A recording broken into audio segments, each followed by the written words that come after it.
season? Like, how much longer do you have to go before you're done, if you're not done yet? We have a while longer to go, yeah, so we haven't finished yet. So, how far in advance would you say, like you get the scripts and everything, like how far in advance do you know the story? Like, is it like script by script? Like, do they tell you anything about the arcs that you're gonna be? No, are you crazy? No, we don't. We get the episode the day before, sometimes the day of, and then, you know, script changes happen all the time, so you'll often learn your lines and then you'll wake up, you know, in the morning and there'll be a whole new set of lines to learn. So, I mean, it's always changing, and then sometimes we'll get red pages, which are, they'll write the script, and knowing that that's not the real ending to the script, and that on the day of shooting they'll hand you red pages, and if you see a red page, run, because it usually means you're about to die.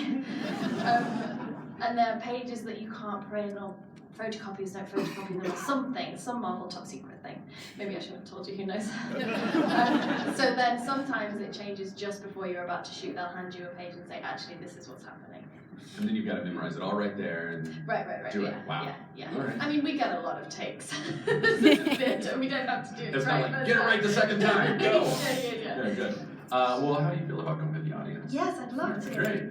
Go ahead. Right there, please. Actually, this kind of goes in with what you were just talking about.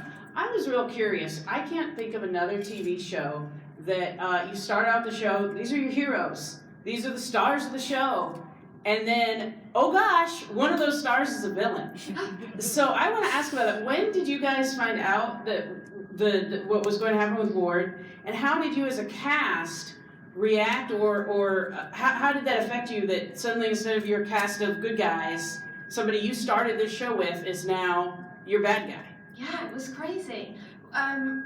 Brett found out the week before we found out. So he didn't know from the start that he was going to be Hydra. Otherwise he wouldn't have taken the part, I'm guessing. So he found out the week before, and he was kind of like, what is wrong with Brett? Is he tired today? But he was nervous about how we would feel, and then the week after they told us. They told the other people, the rest of the cast all together, and I wasn't working that day, so they told me on my own, but they all went into, I think they all went into my trailer, and they told them, and I mean, it's so silly, because it's not real. We were all annoyed at Brett. Like, man, we couldn't speak to him because we did everything together, and all our days we did so much ensemble stuff in that first season, and so we were all in together all day, every day, and it was hard to get over. And then from that point, we never really. I have had a handful of scenes with Brett since then. So it's kind of sad that I don't get to work with him as much, but I'm just starting to get over it. But his character keeps getting worse. I don't know what to do anymore. Good question, thank you.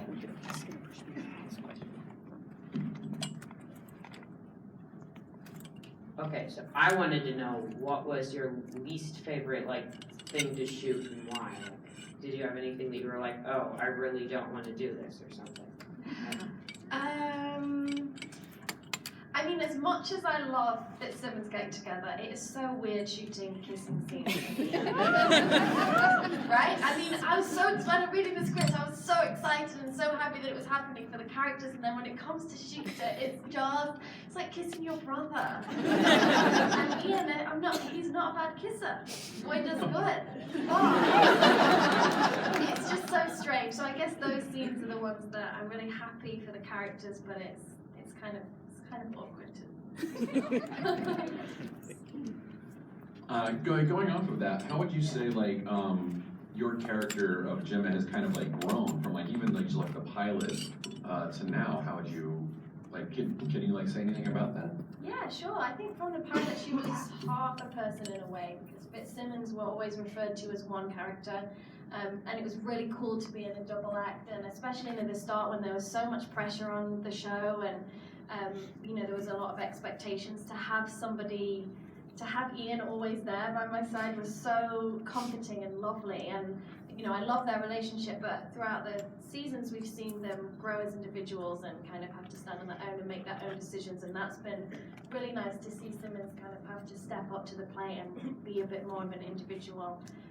And then everything she went through on Mammoth, was like, helped her to become even stronger and definitely showed her some flaws, whereas I think before she didn't really think she had flaws.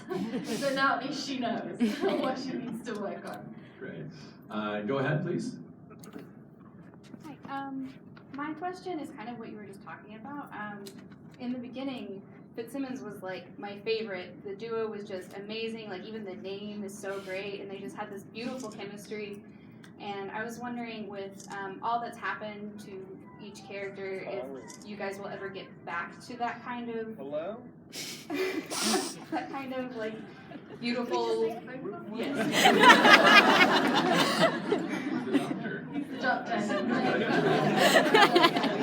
I was just wondering if you'd ever get back to that kind of relationship, because I feel like it's really been missing, and now they're stepping into this new kind of relationship, and I don't know if they'll ever be able to go back, and I was wondering what your thoughts were. Yeah, great question. I think they're getting there.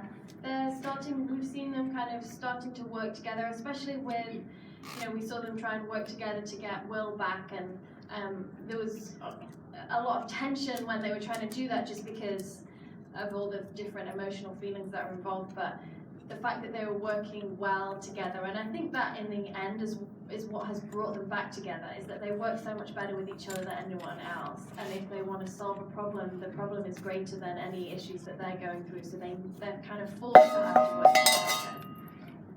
For dramatic effect. So yeah, I think they'll get back to that place. I think they're slowly trying to find that language between the two of them again. That's good, because I can wait. Oh, thank you. You have cool hair. Thanks. Yeah, that's awesome. How has Agents of S.H.I.E.L.D. affected you through acting and when you first went into it? It's completely changed my life. I was living on the sofa out of a suitcase with zero money, and now it's nice to have a job and checks each week that come in and help pay for your rent and stuff. So in that way, stabilizing my life has been huge.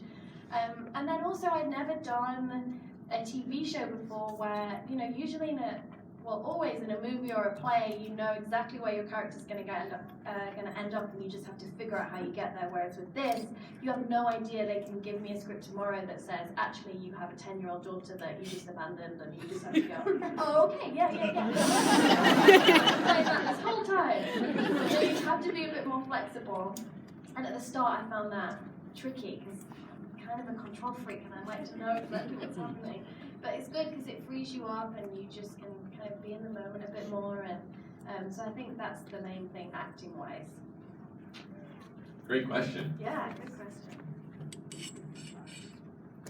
Hello. Hello.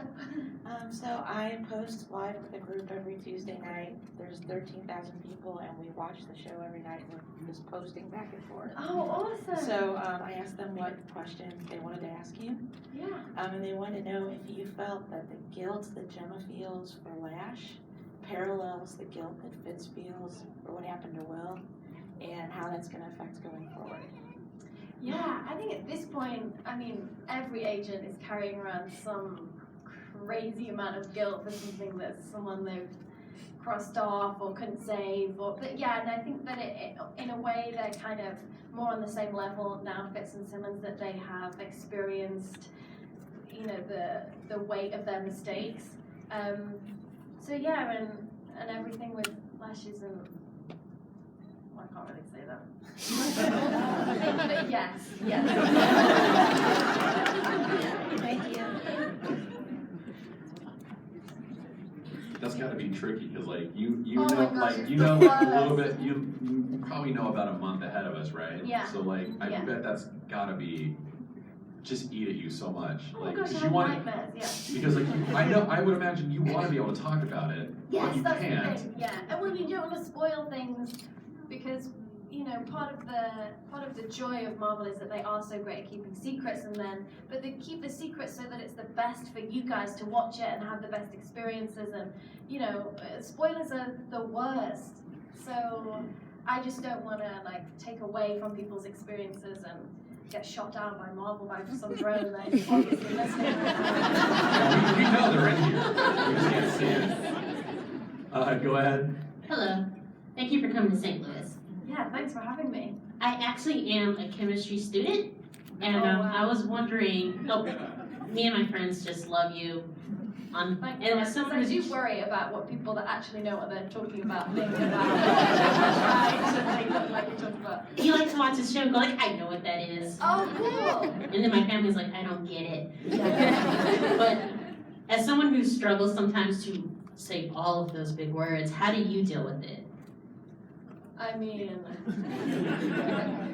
it's funny because people often say, gosh, you have a real hard job, you have to say long words, and then I'll watch Ming Na Wen do an 18-hour day of fighting over and over again, and I think I've got a pretty good side of this deal. I got to learn to, but I think I learn through sound. I learn all my lines through, like, I remember the sound of the words, so I think it doesn't necessarily matter to me how long the word is. But I'm sure I butchered a lot of your wonderful chemistry words, so I'm sorry about that. But It's okay. yeah, you really do. Hi, thanks for coming. I've noticed throughout the series there's been a couple Doctor Who references sprinkled in. I'm wondering if that's you, and that sort of leads to a bigger question of how much influence of your personality do you guys get to bring to the show?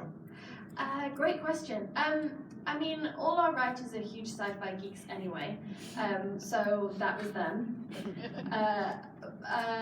And the influence we have is, it's always a conversation, I think, especially being British in a show that's written by Americans. It's, we have, most of our conversations are kind of, oh, well, it wouldn't quite be said that way, or what, there's definitely flexibility there, but they are so brilliant, so much more intelligent than me, and they also see the bigger picture. So sometimes you're in a scene and you don't 100% understand why you're saying what you're saying, but they're great. You can go and talk to them and they'll say, well, just wait till the next script, then you'll understand. There's a lot of trust there, but yeah, it's definitely flexible. Most of the time I just kind of bow down to their superiority and go, you're gonna make this cooler than I could ever make it. Yeah. Congratulations on such a successful show. Oh, thank you. Everybody here loves it. I have a two-part question. You, as an actor, what do you think Jemma would feel about if she suddenly developed a power? And then, what would you want it to be? She'd be freaked out, which I think would be kind of great for her, because she's been on a journey with how she feels about powered people. Daisy, obviously, being an inhuman has forced her to be less black and white about it. But she would go insane, I think. I think she'd try everything to try and reverse it or get back to normal or something. And then, what would I like it to be? I would love it to be like that she suddenly has the most amazing martial arts skills. Because having said that, I don't want to spend 18 hours a day fighting, which I would obviously then have to do, but just to see the look on people's faces there. She's probably in some sort of combat training, but I doubt she's ever going to get very good at it. But just for her to whip out that, even if it's just like, hey, can you get me that from the kitchen, and she just gets a glass and really flips it around and smacks it really casually, then walks up, doesn't say anything. Those moments I think would be great. Hi there. Hi. So this is a question from me and my friend Hannah, who's in Minneapolis. How quick did you and Iain become friends on the show, or was it kind of weird at first, or did you guys become best friends pretty quickly? Yeah, it was instant. I mean, I can say that because he's not here. I imagine he was probably like, it took a while. No, it was good. I mean, I feel like we were all thrown in it together, the whole cast. We gelled so quickly, and Clark sat us down on the first day and just said, hey, we need to stick together through this because, there's going to be a lot of outside voices, and we just need to concentrate on the work that we're doing and not read anything. He told us not to read any reviews, not to go searching for things on Twitter that you don't want to see. And that, at the time, I thought, well, this is nice, getting a pep talk. But actually, I think about that often, and I still don't really read reviews, and just because it takes away from, I'm not doing it so that a critic writes a good review. It's great if they do, but that's not why I wanted to get into this crazy world. So, yes, Iain and I gelled very quickly, but so did all of us, and we're still there for each other. We're a family, and that's why, you know, the episode where Hunter and Bobby, it was the spy's goodbye, that it was so difficult because anyone new that comes in is then automatically part of the family. And so you have a kind of a connection that is a really strong bond, and so when people leave that's the flip side of it, that bit's really hard. Whereas if you didn't really like them to begin with, then it's fine. Thank you. Thank you. Can you give us any insight at all into the Most Wanted show that's coming out? Like, No, because I have no idea. perfect. Yeah, but I hear little bits, and I think it's going to be really, really cool. And Adrienne and Nick, who play Bobby and Hunter, are just the best people. Like, they deserve to be headlining a show. They're so talented, and and it's going to be amazing. Thank you. Yeah. Go ahead, sir. Sorry that was. No. Just Like, a no answer, basically. no, I assume you probably didn't, but I'm interested in the show, so I had to ask. Thank you. Go ahead. So you're Marvel, and then on the other channel there's DC. Yeah. Are you guys on set aware of the other shows and what they're doing, and is the rivalry like real? Because for the fans, it's real. Like, we either love both or we love one and hate the other. And Wow, okay. I was wondering, like for the cast. Where are the I'm pretty flashbacks sure everybody in it? loves both in here because I see every costume, but yeah. For the fans, like, let us know, like, is it on set? Do you guys talk about Flash and Arrow and Legends of Tomorrow, and then also like Daredevil and all those guys? Do you converse with those guys and stuff like that and see those people? Well, we shoot in LA. Daredevil is in New York, I want to say. So, no, I mean, I met Charlie today, and he's really, really, really nice. But no, I mean, my personal take is that anything that's going to try and make really cool stuff for people to watch, if that's sci-fi or not, or drama or whatever it is great by me, and I think the more the merrier. And, you know, if people want to see it, then the best thing is to make as much as possible and make it as good as possible. I don't watch the DC shows just because we're always filming, but I see the actors around and about and kind of at different events and stuff, and they're always super lovely. I don't know if this is disappointing, but there's no crazy rivalry. At least I don't think there is, because if you don't, it could be one of those things where you're the one everybody hates if you don't know anything. So, I don't know, but I don't think so. Thank you. Thanks. Hi. Hi. What was your favorite storyline so far? Ooh, I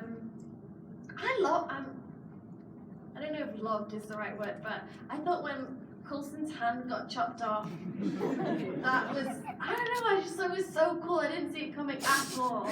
Because Mack ended up chopping it off, right? Or was it Fitz? I forget now. Mack? It was Mack, great, brilliant. Thanks for being here.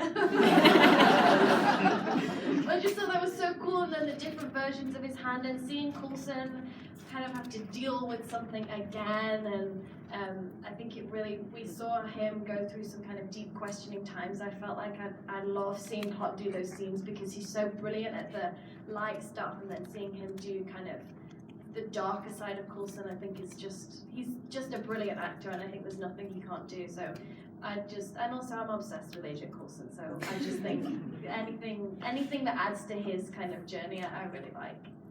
Thank you. Thank you. Thanks for taking care of the microphone. That's very nice of you. Yes. Matt doesn't mess around. Hi, I know you're doing Marvel now, but is there anything like after that you want to do, or anything like any genres you want to explore in acting? Oh, sure, all of them. Anywhere that someone will give me a job, I am there. I'd love to do theatre again. I think that's something that's what I first fell in love with, and I think it's the most magical art form, so I would love to get the chance to do that again. But I think for a second during this hiatus, I'm just going to go home and be with my family, and, you know, maybe just do them some one-woman shows. You know. But yeah, all of it. I'd love to do some period stuff again. And I mean, this is my first sci-fi thing really I've done that I'm falling in love with the genre. So anything else sci-fi would be fine too. Thank you. Thank you.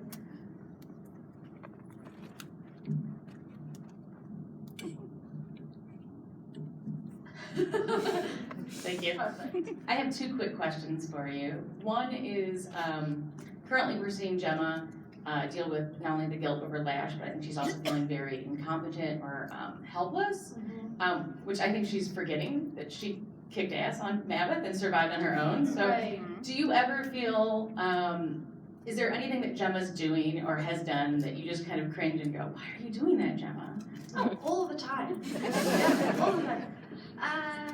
I think that guilt makes you forget everything that you are capable of, and I think it's a very kind of poisonous emotion that makes you riddled with self-doubt and feeling like you're not worthy or good enough. And I think this is, part of her grieving process over Will too, that she felt like she chose herself over him, even though he was saying that she had to go, and her plan was always to come back. And so I think that that's something she just has to go through. And I would love to scream at her that, hey, what about all this great stuff over here too? But that's real life. You don't see that when you're going through something or self-doubting. You do need someone there to say, hey, you're pretty cool actually. Don't worry about it. Which is why Fitz is so great, because he knows her so well. But yeah, I feel the same. And then my other question was, you had tweeted a while ago that you absolutely loved the upside down smiley emoji. Oh my gosh, I love him. Love him. Why? What's up? Why? Oh. I'm not saying I don't like him, but I don't have as... Kind of odd. I don't know, I just love emojis. What did we do? I find them so cute. I have emoji pillows. My whole house is filled with like little cute weird things. I have Groot. There's the little Groot where you get those ones that like Little shape. baby Groot. Yeah, and they're in the like this. I don't know what you call them, but Bobblehead? huh? Bobblehead? Yeah, the baby dancing Groot. Anyway, so, yeah. Is it Bob? Pop vinyl. No, it's like they're like smaller than that. Maybe it's still there. I don't know. Anything cute with a face on, I just get obsessed with. Like an unhappy obsession. Thank you. Yeah. First, thank you for being here. Appreciate it. And also, I think that the show and actually the Marvel Universe in and of itself does a great job of character development. And I think with Agents of S.H.I.E.L.D., especially with Clark going from the big screen to the small screen, how much of that is writers or Clark himself saying, this isn't going to become the Agent Coulson show. This is Agents of S.H.I.E.L.D., we're going to develop these characters. We're going to make this something where you're rooting for everybody or you're rooting against everybody. Right. I mean, it was Joss's brainchild. Joss Whedon, his brother Jed Whedon, Jed's wife Marissa Tancharoen, they created these characters, and in some ways Fitzsimmons are based on Mo and Jed. And I think they really wanted to see normal people, everyday people that, the plan was really for them not to have superpowers. And some of that's changed. But just to see, when a building collapsed in the Avengers movies, who's in that building, who's trying to help the people on the ground, and, we're so lucky in that we get 22 hours of television every season to be able to tell longer stories and tell the stories that you might not, you have 2.5 hours depending on whether you're seeing Avengers or Batman vs Superman. Duration depends. But we're lucky that we get to tell the story. So I think that was, kind of the point of doing a Marvel TV show. There's, there's no point making something if the movies can do better, because the movies are so amazing. Why would you bother? So our kind of deal was that we wanted to show more character development, maybe just because we have more time. Thank you. Thanks. Oh, he looks like he's got a good question. Yeah, very suave. So with S.H.I.E.L.D. members being in the team, you're being able to see people take leave, like how they were given those bracelets where they could call on S.H.I.E.L.D. at any time. And last episode you saw Mack on vacation, so what I'm wondering is, will Jemma get vacation time? I hope so. Wouldn't that be cool? That's a great question. I might have to pitch that idea to the right. Yeah, you did nail it. That's a good. I think that S.H.I.E.L.D. agents aren't very good at taking vacation because as much as they kind of, feel like they're tied to the job becomes who they are. So I think taking vacation is hard. But I'd like to see Fitzsimmons let loose a little bit. They'd probably have the geekiest vacation ever. Thank you. Great question. Thank you. Where do you think they would go? They'd probably go to the seaside in England, which, if you've ever been, is the least beachy, sunny, dry place you've ever seen. So my granny used to go to the Scunthorpe is a place in England. And she used to Skegness is like a big beach town, and she would drive with her best friend Sheila in the car, and they would sit in the car, take their sandwiches out because it was always raining, but they'd drive up as far so they could see the sea, eat their sandwiches and drive home. That's kind of like a seaside trip in England, so they'd probably just do that. Thanks.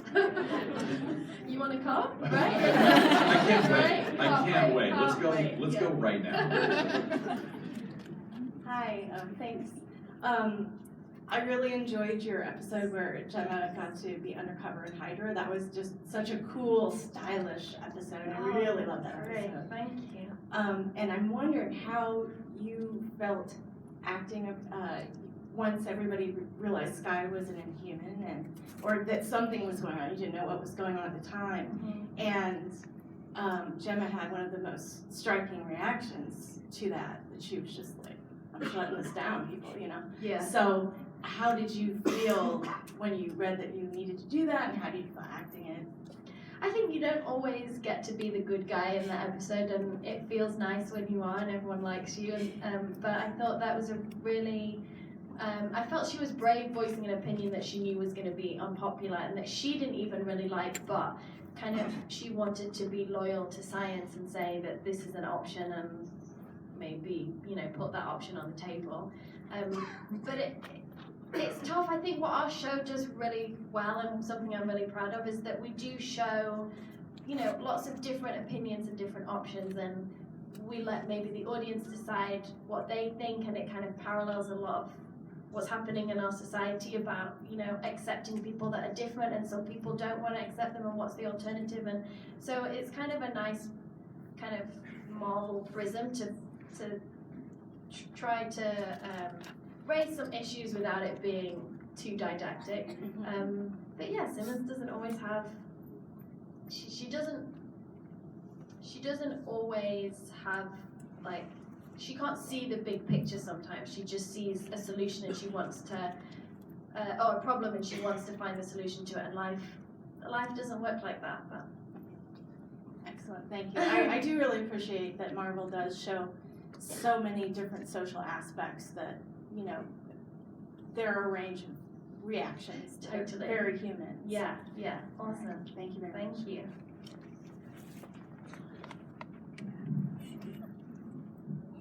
Sorry, I was looking at it. So I can have two questions. Like, you went and you talked about how, you guys do episodes and they tie into the Marvel movies. I don't know if you guys as actors actually follow what's going on in the Marvel universe when it comes to the movies, because you guys tie them in. So my first question is, do you guys follow that, and how excited do you guys get when you get to do those episodes that connect into what's going to happen when the movie's going to come out later on that week? Because I always do a film ahead. Right, yeah, it's really cool. I mean, we always try to pitch the idea that we need an early showing of all the different movies, and, which, I don't know, those calls don't get answered, I don't know why. But yeah, it's so cool. We're all huge fans of the movies, and for us to be able to tie in with that, and for it to be, I mean, it's such a complicated process for the writers to have to, figure out all the different threads going through and make it so that it's authentic and doesn't feel forced. But it's super. I mean, this is the best. The Marvel universe is the best thing to be in. We all pinch ourselves that we still get to be a part of it.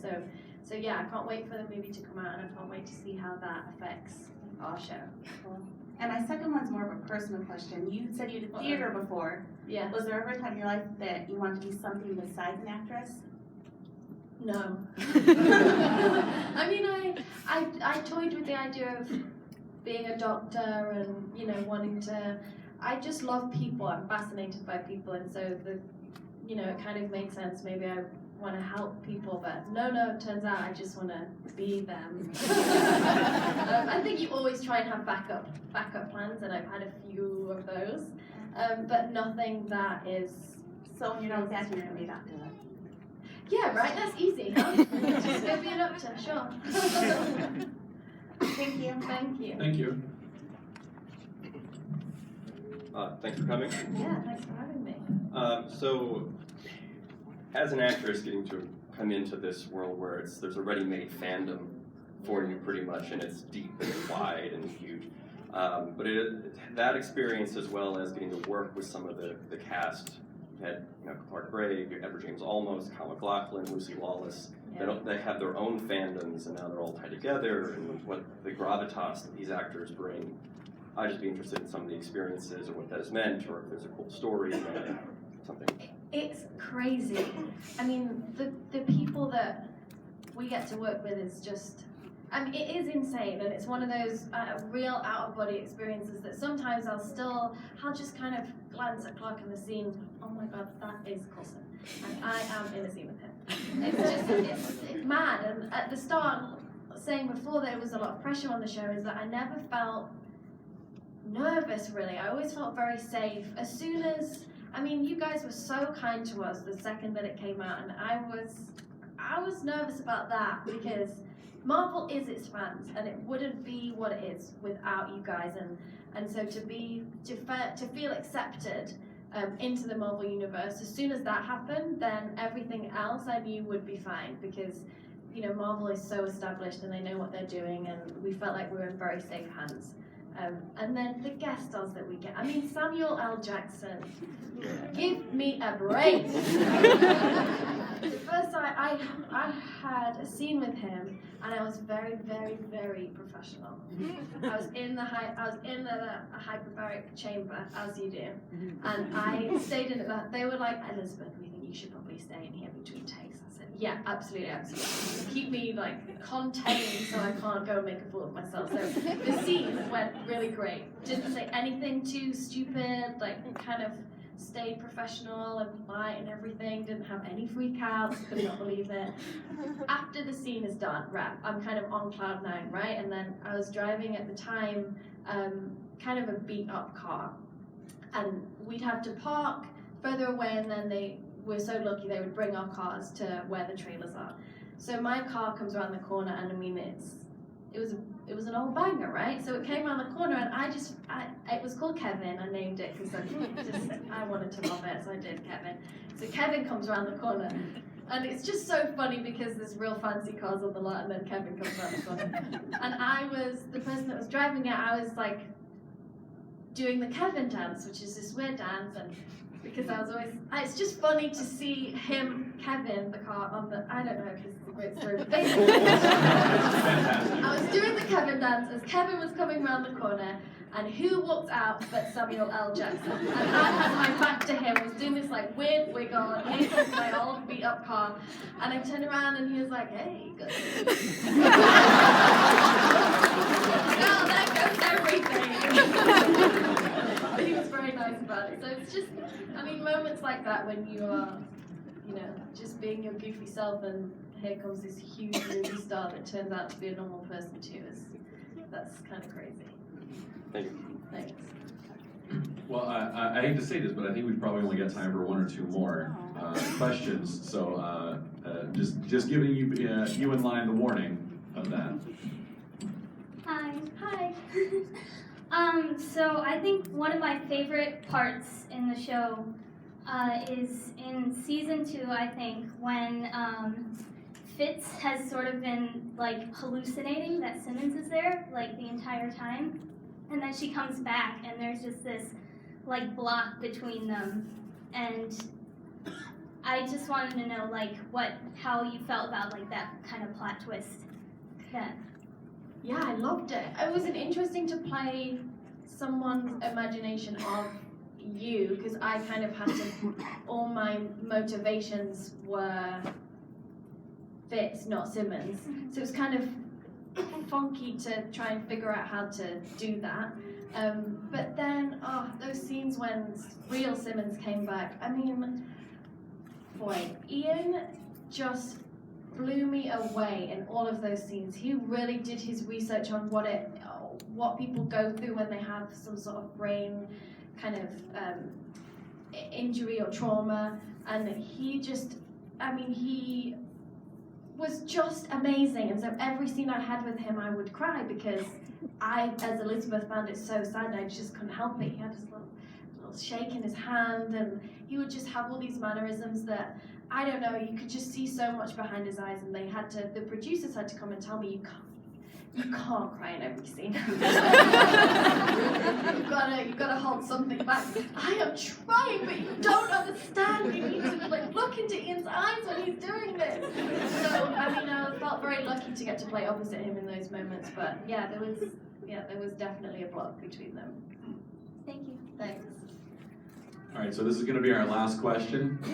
Hello. Hi. So, a couple episodes ago, Bobby and Hunter, the really sad ending of that episode. Mack with the shot glass. Mack, that made me cry the most. Yeah. Hold back the tears. So how were the emotions on set for all of that? It was awful.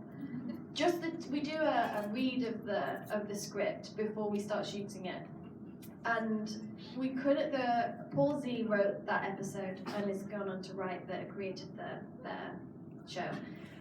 He couldn't get through the stage directions without crying. So obviously we had no hope, and that day was just so sad. And we all watched the episode together. I was sitting next to Adrienne, and I was just like grabbing. I felt bad because I was squeezing her, not even her hand, just her wrist. Like I just needed some bone to squeeze. So I was just squeezing it so hard, and it's sad. It's a good thing that we're so sad they're leaving, because they're so wonderful to work with, and the characters are just so brilliant, and as soon as they were there, I couldn't imagine S.H.I.E.L.D. without them, and we're so proud and pleased that, the universe is expanding in such a wonderful way that, that was a really tough one, but it's bittersweet because we're so happy for them, but, I was sad for me. Thank you very much. Should we just have one more thing? Just right there, just one more. One more, okay. I mean, one more is fine. Yeah, one more. I appreciate that very much. I think everybody here would be very disappointed if we don't see the Kevin dance.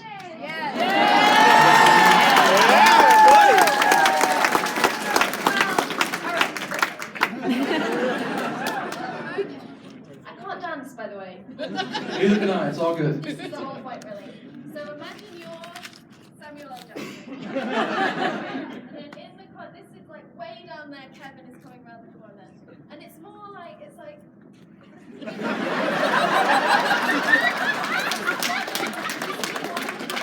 still Samuel L. Jackson. This is how close we are. I didn't notice that he was there. I was like this.